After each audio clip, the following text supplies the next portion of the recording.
பொங்கல் திருநாளை முன்னிட்டு சென்னை பசுமை வழிச்சாலையில் உள்ள செவ்வந்தி இல்லத்துல அதிமுக பொதுச் செயலாளர் எடப்பாடி கே பழனிசாமி அவர்கள் பச்சரிசி உள்ளிட்ட பொருட்கள் அடங்கிய பொங்கல் தொகுப்பு பரிசை சுமார் 30க்கும் மேற்பட்ட மாற்றுத்திறனாளிகளுக்கு வழங்கியிருக்காங்க.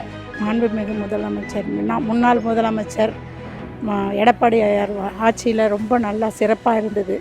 ரொம்ப நல்லா எங்களுக்கு எல்லாம் நல்லா சலுகையும் செஞ்சாங்க.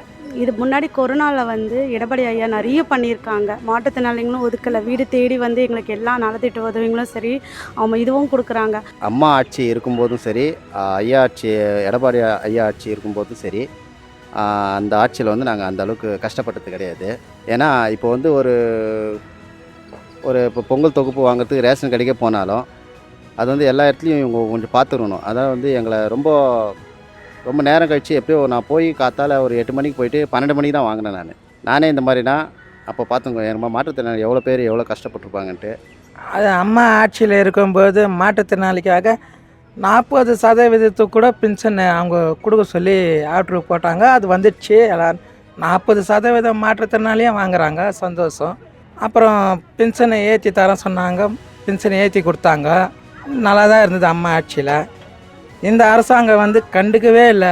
இத்தனை பேர், ஆயிரக்கணக்கான பேர் இதில் போராட சொல்ல அவங்க ஒரு 1க்கு போகிறதுக்கோ 2க்கு போகிறதுக்கோ காத்திருப்பு போராட்டத்தில் அவ்வளோ கஷ்டப்படுறோம். அது முதல்வருக்கு தெரியாமையே இருக்குமா? அதுக்கு ஒரு நல்ல முடிவு எடுக்க மாட்டாரு.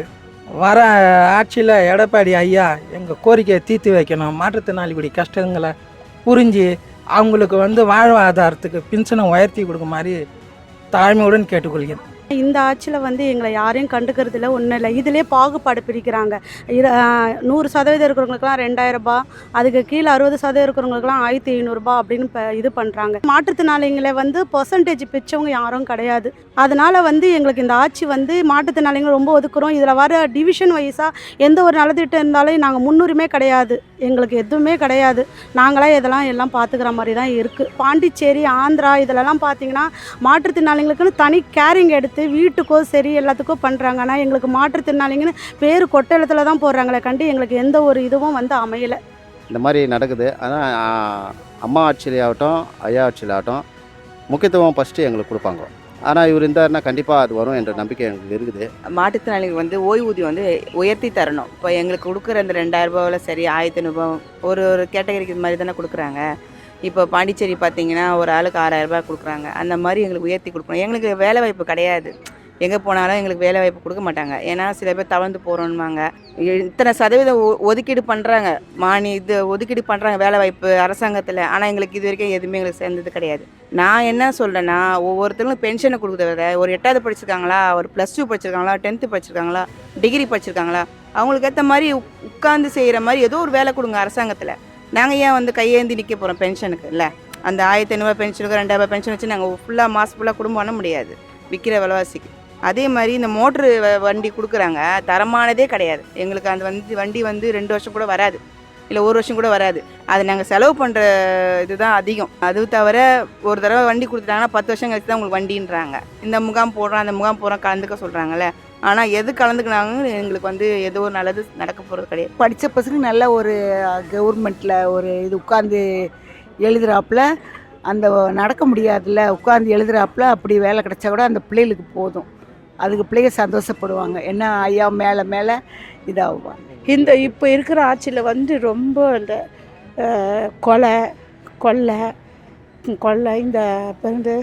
இந்த ஆட்சி ரொம்ப என்ன சொல்கிறதுன்னே தெரியல. அந்த ஆட்சியில் இந்த ட்ரக் அடிக்கிறது, சின்ன சின்ன பசங்கள்லாம் இந்த ஆட்சி எனக்கு பிடிக்கல. இந்த ஆட்சி நல்லா இல்லை. இந்த ஆட்சி இல்லாமல் எங்கள் ஐயா எடப்பாடியார் ஆட்சி வரணும். இந்த ஆட்சி வரணுக்காக இறைவனை வேண்டிக் கொள்கிறேன். எங்கள் ஐயா நல்ல மாதிரி குடும்பம் நல்லா இருக்கணும்.